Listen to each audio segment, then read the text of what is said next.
إذاعة جمهورية مصر العربية من القاهرة، إليكم حلقة جديدة من برنامجكم 257 87 120 إذاعة 257 87 120 إذاعة 257 87 120 إذاعة. برنامج أسبوعي، إخراج دكتور محمد لطفي. ازيك يا عم زدان؟ تعيش يا جميل. جبت الفلوس يا ابني؟ طمني الاول على صحتك، اخبار صحتك ايه؟ هبقى كويس لما تديني فلوس يا جميل. الفلوس فين؟ معلش يا عم زدان، الدنيا قصرت معايا وما قدرتش اجهز لك اهو ده الكلام اللي ملوش لازمة. فين ال20,000 جنيه يا جميل؟ يا عم زدان، يا عم زدان، انا في زنقه، اعتبرني زي ابنك. انا لا اتجوزت ولا خلفت ولا عمري هخلف. ما انا بقول لك اعتبرني زي ابنك. انا موت ابني بايدي لو هياكل فلوس الناس. خلاص خلص الكلام يا جميل. قدامك يومين، يا تجيب الفلوس يا من نفسك كده تاخد بعضك وتسلم نفسك في المركز. أنا رضاك يا جميل وما اقدرش استغنى عنك. وانا ما حبيتش ولا هحب حد غيرك، بس قولي لي اعمل ايه؟ اتصرف يا جميل، ابويا مش هيستناك. وانا بايدي ايه يا نواره؟ زيدان المفتري ناوي يحبسني. طيب ما تروح له تاني، يمكن ربنا يهديه. رحت له وسقت عليه لا اله الا الله، لكنه جاحد وما عندوش رحمه. وبعدين يا جميل، ابويا كده هيفسخ الخطوبه ويجوزني لشعبان ابن خالي. بتقولي ايه يا نواره؟ انا قاري فاتحه مع ابوكي، هو فيه ايه؟ هو مش كلام رجاله ولا ايه؟ اهدى بس يا اخويا، انت كنت متفق على 2 ونتجوز، احنا بقالنا 4 سنين ولسه ما اتجوزناش. وانا قصرت في ايه يا نواره؟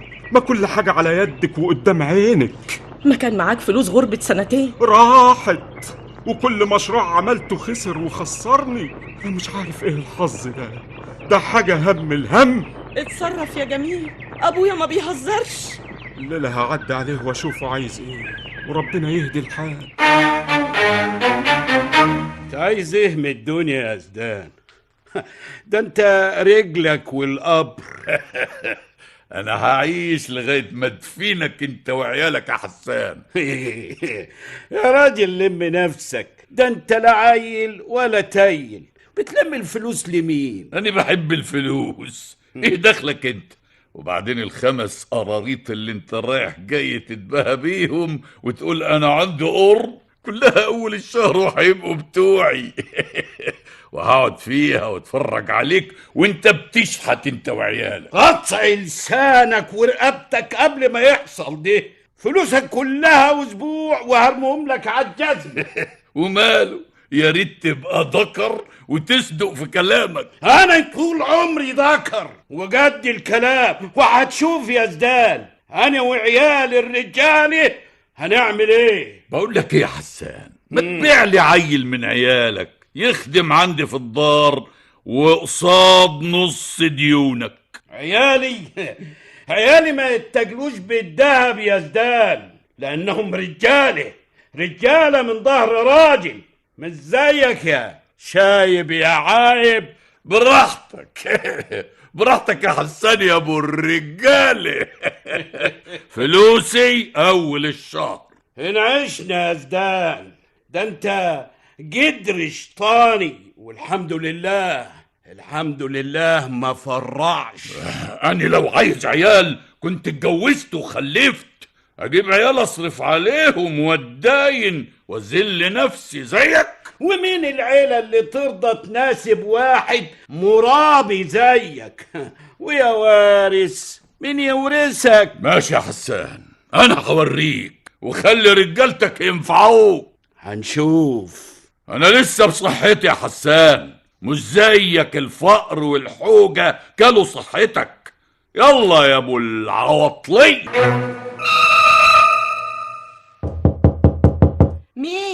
مين اللي بيخبط؟ انا زدان يا نوارة، افتح الباب. ازيك يا نورت البلد؟ ازيك يا عم زدان، عامل ايه؟ انا كويس طول ما انت بخير وعيونك الحلوة بخير. الا ايه اللي في عيونك ده يا بيت؟ يوه، فيها ايه عينيا يا عم زدان؟ فيها سحر ودلع وشقاوة وخضرهم يشبه خضر البرسيم. تعيش يا عم زدان، ما تتفضل اعمل لك شاي. إن شاء الله نشرب الشربات، شربات فرحك يا قمر المركز كله. تعيش يا عم زدان. عم زدان، نعم. انا كان ليا كده طلب عندك. انت تأمري أمري يا قمر المركز كله، يا قمر عمري. خير، عاوزة ايه؟ يعني لو تصبر شوية على جميل، والنبي هيسدد لك الفلوس قريب. جميل اهدي، ده فقران وما يعرفش قيمتك، ده لا قدر الله لو اتجوزك هيعيشك في هم. بس رايدني وانا رايداه. ده واد طمعان في ابوكي، ابعدي عنه، ده مديون لطوب الارض، وبعدين ده واد ملوش اصل. ايه الكلام ده يا عم زدان؟ قولي لي يا زدان، قولي لي يا زدون، انا اصغر من ابوك يجي ب3 شهور. هسيخك وستتك، بس قولي ايوه. اقول على ايه يا عم زدان؟ انا بحبك يا نوارة، انا بحبك ورايدك في الحلال، هخليكي ملكة على البلد كلها، لا على المركز كله. انا معايا فلوس كتير قوي، بس قولي ابويا في الجامع يا عم زدان. يوه، عن اذنك. انت صاحبني بالجامع لبيتك، عايز ايه يا زدان؟ كل خير يا ابو نوارة، اقعد بس، اقعد خد نفسك. وادي قاعده بس يا زدان، فلوسك ليها ميعاد ولسه بعدها ما جاش، ومش هستلف منك تاني. ومين جاب سيرة السلف بس يا خلف؟ ال15,000 اللي عندك انا مش عايزهم. يا من امتى الحدايه بترمي كتاكيت؟ مقبولة منك برضو، وكمان هدفع لك فوق ال15,000 5,000 جنيه. قلت ايه؟ انا قايم، وانا قلت لك 100 مرة انا مش هستلف منك تاني. بصريح العبارة كده انا عايز اناسبك. تناسبني؟ اناسبك، ولا اني يعني مش قد المقام؟ انا ما قلتش كده، بس ايه يا ابو نوارة؟ انا ما اعرفش اذا كانت اختي عديلة هترضى تتجوز تاني بعد المرحوم جوزها ولا لا. عديلة مين؟ عديلة اختك كبرت وما تنفعش. انت عايز ايه يا زدان؟ نوارة يا ابو نوارة. انت اتخبطت في عقلك يا زدان؟ نوارة بنت تتجوزك انت؟ هكتب لها فدانين وعمارة في مصر، بس تجيب لي الواد. انت خرفت يا زدان، عايز تخلف وانت جربت على 70؟ نفسي يبقى ليا وريث يورث كل اللي حيلتي. قلت ايه يا ابو نوارة؟ وليك فدان باسمك. ابن الشيبة يتيم يا زدان. مالكش انت صالح، انا هصبغ شعري. قلت ايه يا ابو نسب؟ مهر نوارة 500,000 جنيه. ايه 500,000 جنيه ليه؟ قول كلمة حلوة يا ابو نوارة. هتكتب كل الارض اللي ملكك باسم نوارة. اول ما تجيب لي ولي العهد كل حاجة هتبقى باسمها، مش قبل كده. يبقى مهرها 500,000 جنيه وتجيب ب 300,000 جنيه ذهب، وده اخر كلام عندي. اخر كلام؟ ما هي بقت كده. طيب سيبنا افكر. اقعد يا نوارة. خير يابا. زيدان ابو اسماعيل متقدم لك يا نوارة. قلت ايه؟ ايه؟ اتقدم لي ازاي يعني؟ هو انت ناسي اني مخطوبة يابا؟ لا، ما عدتش مخطوبة، والراجل ما فيهوش عيب. ما فيهوش عيب؟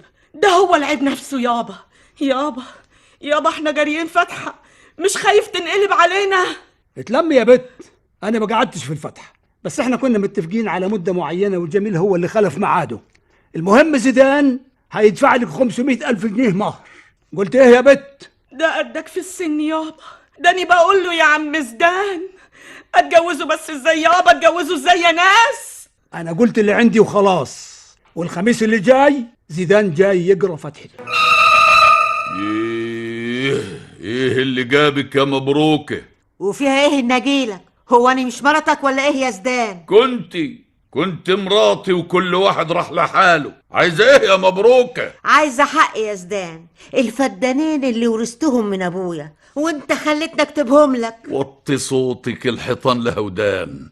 انا كنت فاكرك داخله عليا ومعاكي حبتين تنشوكي من اللي بتقشريهم بايديكي. اللي مش باين لها معالم دي، لكن البومة عمرها ما تجيب عسل. لو انت ما بتختشيش على دمك يا راجل، ولا بتخاف رب ولا عبد، اديني حق يا زدان. حق ايه يا ولية؟ انا سددتلك تمن الفدانين من 35 سنة. ايه سددت لي ايه يا ضلالي؟ ده انا عشت معاك 3 سنين مرار في مرار، كنت بفطر برغيف وحته جبنه، واتغدى برغيف وحته جبنه، والعشاء كان كوبايه شاي خفيف. ولا نسيت يا اخويا؟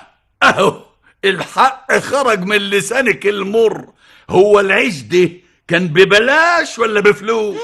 هو انت يا راجل عايز تحاسبني على رغيف العيش الحاف؟ وما رضيتش احاسبك، وقلت اكلك وشربك ونومتك في بيتي قصاد تمن الارض، نبقى كده خالصين. يا ضلالي، يا ضلالي يا مفتري. طب والعروسه الجديده يا اخويا هتصرف عليها ولا ابوها هو اللي هيصرف؟ عروسه؟ عروسه ايه اللي بتتكلمي عنها دي؟ نوارة بنت خلف الله عزوز. وانت عرفت منين يا مبروك؟ مش مهم عرفت منين، المهم ان انا دلوقتي عايزه حقي. تكونيش بتحبيني يا مبروك؟ ده انا احب الموت واتمناه، ولا بص في خلقة وشك العكرة دي. انا عكر يا عكرة؟ طالما كرهاني جايه لي ليه؟ عايزه حقي يا اخويا. مالكيش حاجه عندي، واللي تقدري عليه اعمليه. انا اقدر، واقدر على كتير قوي قوي قوي يا زدان، وهوريك هعمل ايه واقدر عليه، وهتندم يا زيدان، هتندم ندم كبير قوي قوي. مع السلامه يا بتاعت التين الشوكي. ابقي قشري لي واحده وابعتيها لي. بلاغ عن جريمة قتل يا فندم. مين اللي اتقتل يا حضرة الضابط؟ عجوز في قرية تبع محافظة الشرقية، الطبيب اللي كشف عليه اشتبه في جريمة قتل. طيب يلا بينا نشوف ايه الحكاية. واضح ان المجني عليه مات بكتم نفسه بالمخدة دي.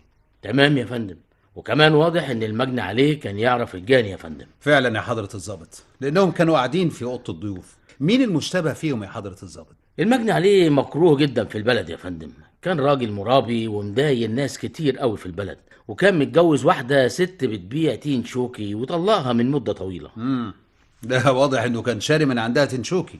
الطبق لسه فيه حبيتين. طيب اتحفظ على الطبق يا حضرة الضابط. حاضر يا فندم. ايه ده يا فندم؟ انا لقيت الدفتر ده دفتر فيه اسامي الناس اللي المجني عليه كان مسلفهم. طيب اتفضل استدعيهم. تمام يا فندم. والله يا سعادة البيه ما اعرف مين اللي قتله. انت مديون للمجني عليه يا جميل؟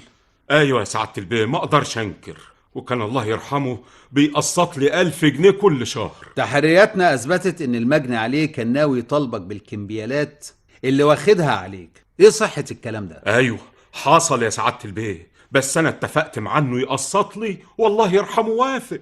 طب ايه صحة ان المجني عليه كان عاوز يتجوز خطيبتك؟ ما عنديش علم بالكلام ده يا سعادة البيه، وبعدين الله يرحمه كان اكبر من عم خلف ابو نوارة.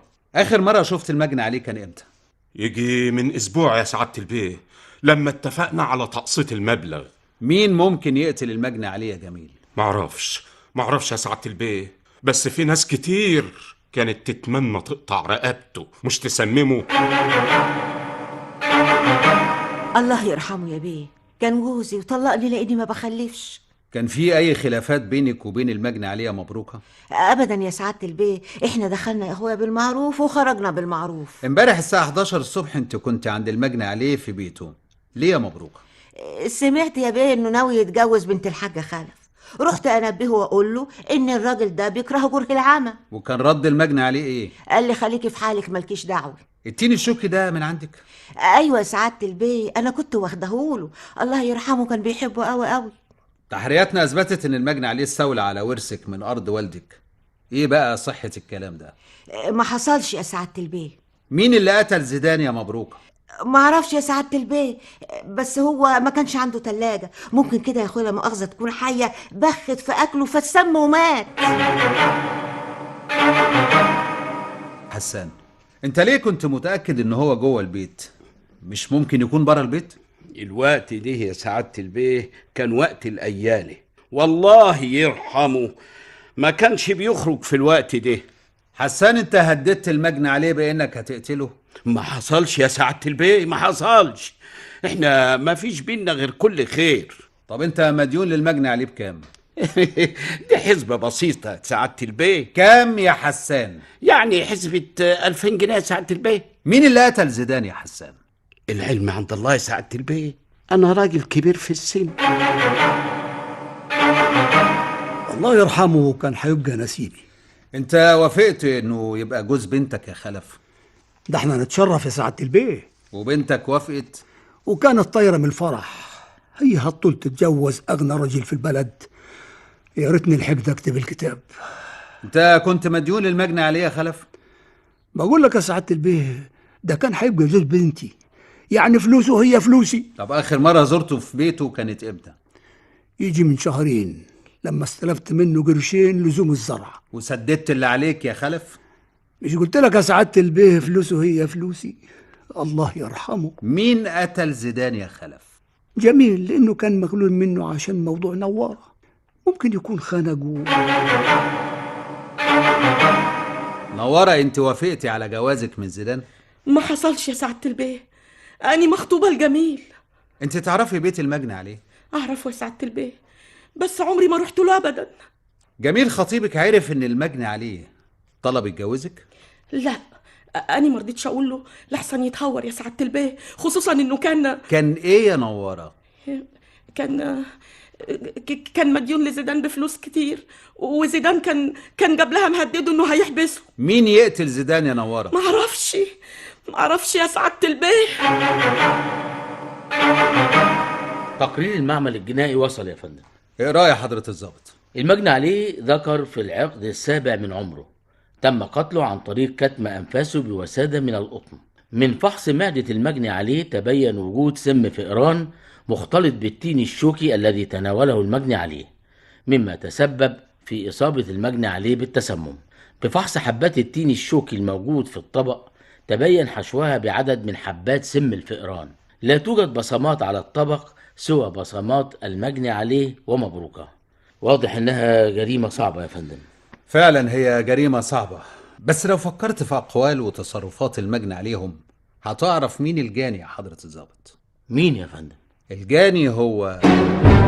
أهلا بكم مستمعينا ولقاء جديد وجريمة جديدة، ولكن لو ركزنا في التفاصيل وركزنا في كلام المشتبه فيهم هنعرف مين اللي نفذ جريمة النهاردة. عندنا زيدان المرابي اللي مدين لناس كتير، وأكيد عنده عدوات كتير، وأكيد في ناس كتير يهمها إن هو يموت، لكن يموت إزاي بقى؟ ده اللي ما نعرفوش. يا ترى هو مات مسموم بسم الفيران زي المعمل الجنائي ما بيقول، ولا مات مخنوق زي المعمل الجنائي ما بيقول؟ يا ترى مين اللي عمل الجريمة دي؟ ده اللي هنعرفه من مكالمات حضراتكم. معانا 4 مشتبه فيهم. جميل اللي بيشتغل عنده ومدينه بفلوس كتير وعايز يخطف منه خطيبته نوارة، ولا حسان اللي برضو مستلف منه فلوس كتير، فلوس الزرعة، وهيخسر أرضه وعايره بأنه ما بيخلفش، ولا خلف أبو نوارة اللي المديون له ب15,000 جنيه وكان هيجوز له بنته، يعني هيبقى له بنته مقابلهم يعني، أو مقابل فلوس كتير، ولا مبروكة طليقته بياعة التين الشوكي اللي بيحبه واللي اتلقى طبق في 2 تين شوكي، حبة تين شوكي وفيهم سم فران جنبيه وعليه بصمات مبروكة وعليه بصمات زيدان زي ما قال الطبيب الشرعي. 4 مشتبه فيهم. يا ترى مين فيهم اللي خلص الدنيا من شرور العم زيدان المرابي؟ معانا تليفون نقول الو. السلام عليكم يا فندم. وعليكم السلام. مع حضرتك حسن جمعة يا فندم من القاهرة. أستاذ حسن جمعة من القاهرة، أول مرة تكلمنا؟ أول مرة يا فندم، أتشرف بيكم. إن شاء الله مش آخر مرة، اتفضل. إن شاء الله يا فندم. مين اللي نفذ جريمة النهاردة يا أستاذ حسن؟ هي طليقته مبروكة حضرتك يا فندم. مبروكة؟ طب دليل حضرتك إيه؟ الدليل حضرتك اولا يعني هي اول ما دخلت عليه هو قال لها كلمه ان هو يعني بيقول لها ده انا كنت فاكرك جايبه لي تين شوكي من اللي هي بتبيعه حضرتك. فطبيعي كده هو يبقى ما كانش فيه تين شوكي اولا يعني. ثانيا حضرتك لما يعني هي دخلت عشان تعاتبه عشان الارض بتاعتها حضرتك اللي كانت عنده. فلما المحقق بيسالها انت في خلافات ما بينك وبينه، انكرت طبعا كل دوت عشان تنكر يعني تبعد نفسها خالص عن الموضوع حضرتك. يعني ومع وجود الطبق التين الشوكي في البيت حضرتك، فده اكبر دليل ان هي جات له تاني وهي اللي نفذت المهمه لما هو قال لها الجريمه يعني، لما هو قال لها لا مالكيش حاجه عندي وانا كنت باكلك بيهم وكده وبشربك بيهم والكلام ده. اشكرك يا استاذ حسن، وهغششكم غشيشه صغنطوطه خالص كده خالص يعني هتأثر كتير. التفاصيل اللي قالوها المشتبه فيهم للضابط مهمة جدا نركز فيها. وكمان جريمة النهاردة جريمة مركبة، يعني هم لقوا طبق فيه سم والراجل مات مخنوق، يعني في 2 عملوا الجريمة. نقول الو. الو، السلام عليكم. وعليكم السلام. ايوه، ازي حضرتك؟ الحمد لله. ايوه الحمد لله. مين؟ فاطمه احمد. فاطمه احمد. انت عيانه يا استاذه فاطمه ولا ايه؟ لا، برد بس. الف سلام عليكي. منين بتكلميني يا استاذه فاطمه؟ من القاهره. القاهره. قولي لي يا ستي، مين اللي عامل جريمه النهارده؟ اللي عمل كده هي مبروكه. مبروكه. هي قالت للمحقق ان جايز علشان هو الثلاجه بتاعته بايظه فعشان كده هو مات مسموم. هي اللي قالت كده. قالت ما كانش عنده ثلاجه، يمكن يكون السم حيه بخت في اكله فتسمم ومات. هي قالت كده بالظبط. ده قصدها، ان عشان كده هي اللي حطت له السم. لما طلب منها التين في اول مره ما قدرتش، ما جابتهولوش، فهي جابته له تاني مره وحطت له فيه السم. طبعا عشان تنتهي منه، عشان الارض بتاعتها اللي هو خدها. وطبعا ممكن يكون في حد بعد ما هي سممته وسويته جه بعدها، يعني ممكن يكون جميل او اللي هي عايز يخطب نوارة مثلا. هو جميل الخطيب نوارة. جميل. ممكن يكون جه هو اللي لا ممكن ولا اكيد؟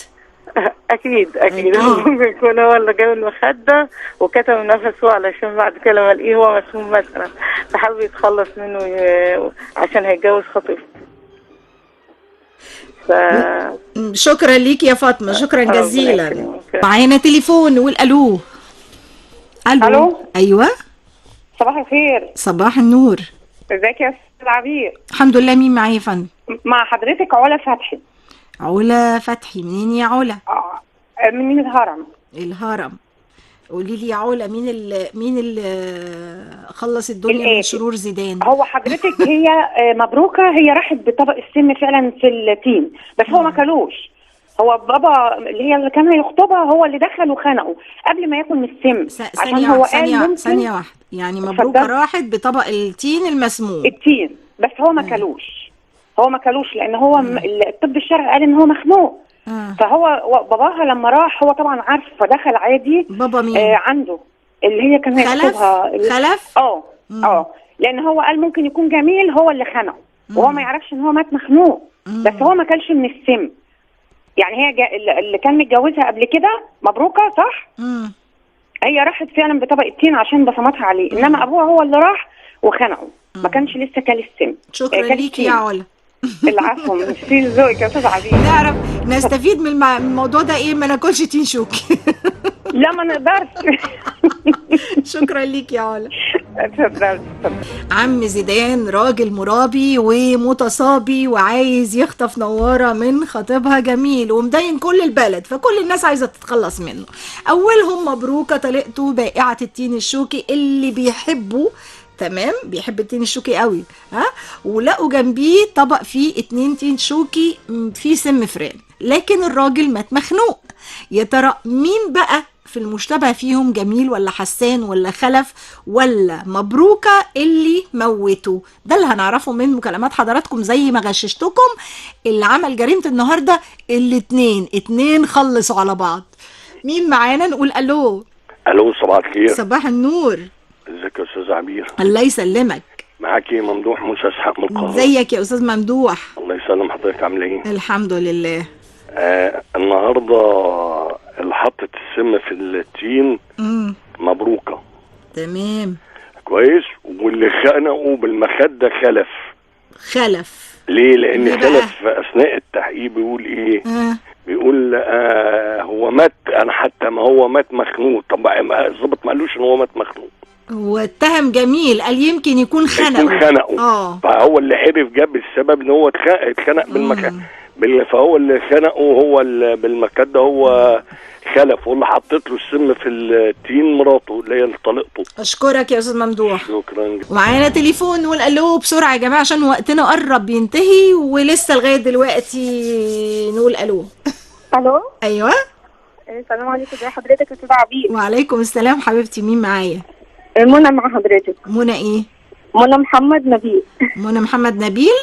تمام. اهلا بيكي يا منى، بتكلمينا منين؟ من اسكندريه.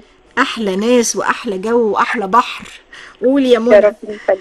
هو اللي حطيت له السم طبعا مبروكه مراته. تمام. واللي خنقه طليقته. واللي خنقه خلف، لانه هي عرفت ازاي ان التين فيه سم. قالت ممكن يكون في حيه بخت سمها في التين. تمام. وخلف برضو عرف ان هو مات مخنوق. لما قال ان جميل ممكن يكون هو اللي خنقه. تمام. فهي دي اقوالهم اللي دلت على ان هما الاثنين ارتكبوا الجريمه. شكرا ليكي يا منمن، وسلمي لنا على بحر اسكندريه. ميرسي، مع السلامه.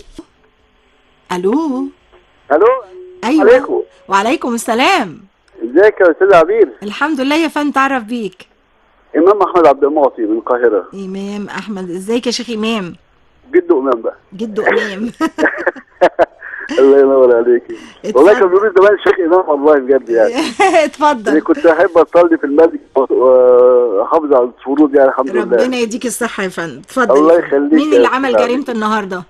مين اللي عملوا جريمه النهارده؟ اللي عملوا هو طبعا مبروكه بالاشتراك مع خطيب نواره. مبروكه حطيت له السم. وخطيب نواره ما اعرفش اسمه ايه، جميل ولا اسمه ايه؟ جميل. هو خنقه طبعا، هو اللي شبابه وقوه جسديه فاجهز عليه بالمخده وخنقه. حلو، اجهز عليه بالمخده. حلو اجهز. لا، لغه عربيه متمكن منها الحمد لله يعني. ما شاء الله. اجهز عليه. ماشي. اجهز عليه، ايوه. الله ينور. والثانيه دست له السم الفئران في. طب ايه اللي عرفك ان هو جميل يا بابا يا جدو امام؟ ده هو بقول لك هو شاب طبعا، وهي عرفته ان هو هيخطب خطيبته يعني. هو ناوي يتجوز خطيبتك، هو قال ما اعرفش. بس هو عرف من طريقه الحاج زيدان ان هي مبروكه دي، هي قالت له ده هو هيتجوز خطيبتك. فطبعا فوران الشباب بقى والغيره خلاه بقى يجهز عليه ويقتله بقى، يعني يختمه بالمخده بعد ما هي دست له السم بقى في التين الشوك. شكرا لحضرتك يا استاذ. ومعانا تليفون، نقول الو. ما نقولش الو. الو. ايوه. الو. ايوه. الو يا ايوه، مين معانا؟ ست الكل، الحاج متولي الشايب من الشرقيه. اهلا بيك يا حاج متولي. اهلا بيك يا فندم. لا استاذنك بقى يا حاج متولي لو سمحت وطي الراديو خالص. حاضر كده كويس يا فندم. زي الفل. قول لي مين اللي عمل انت اللي زي الفل والله. ربنا يبارك في حضرتك. الله يسترها معاكي. اتفضل. صدق انني قبلت ما كنت مصدقه ان الصوت يطلع كده. يا ست الحاجه خلاص بقى خلينا نتكلم مدام عشان بنتها اسمها عبير. ما تضايقهاش. حاضر. هو من الاخر كده مبروكه لبستها. مبروكه مع مين؟ مع اسمه ايه ده التاني ده اللي كان عاوز ياخد خطيبته. جميل. ايوه بتلخبط انا في الاسامي معلش. جميل. طيب دليلك ايه بقى اللي عرفك؟ الدليل كله ان مبروكه اصلا رايح فلوسها ورايح ارضها، وبعدين مقهوره علشان عم الافندي رايح عاوز يتجوز عليها. وبعدين دي مبروكه عرفناها. دي مبروكه. ها التاني بقى علشان خاطر حلوت في نظره وراح عاوز يدفع فيها ايه 500,000 وعمارة في القاهرة مش عارف ايه، وعاوز يحرق قلب دوكا، ودوكا يعني ما دخلش دنيا لسه، ووز غمطوط وحليوة. انت كنت معاهم يا حاج متولي ولا ايه؟ ده المشكلة بقى ان انا كفيف. ربنا ينور بصيرتك. الله يبارك فيك. ربنا ينور بصيرتك. انا سعيد جدا بقى علشان البرنامج العام والشغلانة بتاعت البرنامج العام والاستاذة عبير والابلة حنان وفريق العمل انا خلي بال حضرتك. اتفضل. في الزمانات وانا في يعني الطفولة كده، عديت من الطفولة كنت بغير المحطات بتاعة الراديو الكبير اللي هو اللمبات ده، امسك المسطرة عشان اغير اجيب صوت العرب والبرنامج العام من حبي في الراديو. ربنا يبارك فيك. لغاية النهاردة 73 سنة وعيد ميلادي في شهر 11، وربنا يسترح معاك دنيا واخره. ربنا يديك الصحة يا رب. فريق العمل يا رب والبرنامج العام ربنا يخليه لنا. شكرا، ربنا يديك الصحة. ست الكل الف سلامة يا فندم. اتفضل مع السلامة. مستمعينا الاعزاء ومعانا تليفون، نقول الو. نركز. زعل مني. الو. ايوه. ايوه مع حضرتك محمد، مع حضرتك اسماعيليه. محمد ايه؟ محمد عبد الوهاب من اسماعيليه. محمد عبد الوهاب، الله يرحمه ويديك الصحة وطولة العمر. امين يا رب. اسماعيليه. اخبار المانجا ايه؟ خلصت ولا لسه في؟ يعني تخفيف في النهايات. اتفضل. مين اللي عمل جريمة النهارده يا محمد؟ عمل جريمة النهارده الاثنين، يعني في اثنين، اللي هي مبروكة اللي هي طليقته حطت له السم في التير الشوكي في التحقيقات، وهي بتتكلم بتقول لهم هتلاقي فيه تعبان او حيه رشت عليه السم ولا حاجه، فدوت دليل ادانتها ان هي اللي حطت السم بتاعها. تمام. ادي نمبر 1. نمبر 2 ابو نواره. خلف. ابو نواره خلف. خلف لما كان في التحقيقات بيقول لهم هتلاقي جميل خنقه ولا حاجه، فهو ايه اللي عرفه ان هو اتخنق يعني مات مخنوق. فهو دوت دليل ادانته يعني. ماشي، شكرا ليك يا محمد. الو. السلام عليكم. وعليكم السلام. معلش حضرتك ممكن اشترك في البرنامج؟ انت مشترك دلوقتي، اتعرف بيك. محمد ضباع علي. محمد مين؟ محمد ضباع. ضباع. ايوه. ليه كده يا محمد؟ اسم سعيدي معلش بقى. احسن ناس. الله يكرمك. الله يخليك. سعيد على راسنا من فوق. الله يبارك فيك. كلمنا منين بقى؟ بتكلم حضرتك من القاهرة، من مدينة السلام. والصعيدي بتتكلم القاهرة؟ من سوهاج يعني، بس اساسينا سوهاج يعني. احسن ناس. اتفضل. مين اللي عمل جريمة النهارده يا محمد؟ والله هو اللي عمل الجريمة 2 مشتركين مع بعض، اللي هي طليقة زيدان مع اسمه ايه ده اللي هو كان خطيب نوارة. جميل. مبروك وجميل. قول لي دليل. دليل على مبروك. الدليل اللي هم في التحقيق عرفوا ان في سم في التين الشوكي. ايوه. هما الاثنين مشتركين مع بعض. جميل. طب ايه الدليل؟ ايه اللي عرفك ان جميل هو اللي خنقه؟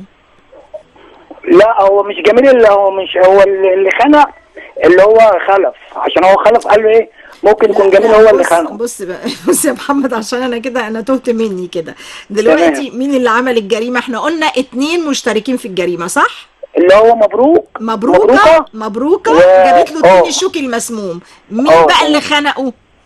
اللي خنقه خلف. اللي هو ابو نوار. تمام. شكرا ليك يا محمد. للأسف الوقت انتهى، وانتهى وقت تلقي مكالمات حضراتكم. تعالوا بينا نعرف من الجاني ونرجع نعمل القرعة. قولي لي يا مبروكة، انت اللي وديتي التين الشوكي للمجني عليه؟ ايوه سعادة البيه، الله يرحمه كان بيحبه قوي. انت اللي حطيتي سم الفيران للمجني عليه في التين الشوكي؟ اعوذ بالله، اهلي سمه؟ ده كان راجل يا سعادة البيه. انت اللي حطيتي السم يا مبروكة، لاننا لقينا بقايا السم جوه التين اللي ما اكلوش، والطبق ما كانش عليه بصمات غير بصماتك انت والمجني عليه. مش ده اللي حصل يا مبروكة؟ ايوه سعادة البيه، ما انا بقى بصراحة كده كنت عايزة انتقم منه. ده خد ورثي من ابويا ورمالي الكلاب السكك، واخرتها قال ايه عايز يتجوز حتة عيلة صغيرة ويكتب لها كمان ارضي اللي سرقها وخدها مني. ايوه انا اللي قتلته، انا اللي قتلته يا سعادة البيه، ولو صحي تاني هقتله مرة واثنين وثلاثة. بس مش انت اللي قتلتيه يا مبروكة. يعني ايه يا سعادة البيه؟ هو مات كده يعني كده موتة ربنا؟ لا، في حد دخل عليه لقى تعبان من سم الفيران، فانتهز الفرصة وكتم نفسه بالمخدة. مش كده يا جميل؟ العلم عند الله يا سعادة البيه، وكلام حضرتك قانون ما نقدرش نراجعك فيه. انت قتلت زيدان ليه يا جميل؟ ما حصلش يا سعادة البيه. انا هقتله ليه يعني؟ هتقتله ليه؟ عشان يتجوز خطيبتك وكان ناوي يشتكيك بالكمبيالات اللي عليك. وهقول لك بقى يا جميل قتلته ازاي. انت لما رحت له عشان تتأكد من موضوع جوازه من نوارة لقيته تعبان من سم الفيران، فكتمت نفسه وقتلته. مش ده اللي حصل يا جميل؟ لا يا سعادة البيه، انا ما عملتش حاجة. وايه الدليل على كلام حضرتك يا سعادة البيه؟ انا لما سألتك مين ممكن يقتل قلت لي ناس كتير. ناس كتير عايزة تذبحه مش تسممه. مفيش حد يعرف انه تسمم غير مبروكة واللي كتم نفسه اللي هو انت يا جميل. كان لازم اقتله يا سعادة البيه. زيدان سرق شقاية وكان عايز يسرق حلم حياتي وعمر نوارة. ايوه كان لازم اقتله واخلص الناس من شره. انا اللي فطسته يا سعادة البيه، وانا تحت امرك. خد المتهمين وكمل اجراءاتك يا حضرة الضابط.